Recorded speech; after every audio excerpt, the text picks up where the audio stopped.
ఒక రాజకీయ దురుద్దేశంతో నడిపించిందంటే ఇక్కడ స్టాక్ పెట్టుకోవడానికి సరైన స్థలం లేదు, ఉన్న స్టాక్ ఖరాబ్ అవుతుంది.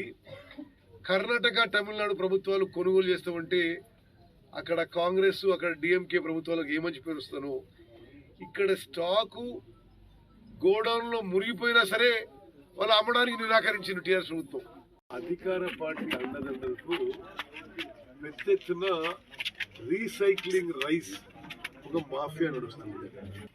రేషన్ రైస్ ఎవరైనా సరే రీసైక్లింగ్ కి పాల్పడితే కఠినమైన చర్యలు ఉంటాయని చెప్పి నేను హెచ్చరిస్తున్నాను.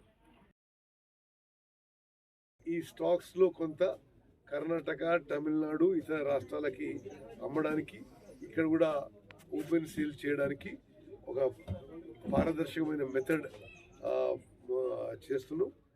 అదేవిధంగా వాళ్ళు చెప్తున్నట్టుగా రేషన్ డీలర్లు ఇప్పుడు వచ్చే సరుకు 45-46 కిలోల బ్యాగ్, 50 కిలోల బ్యాగ్ అంటే 4-5 కిలోల నష్టం ఎవరు భరించాలి?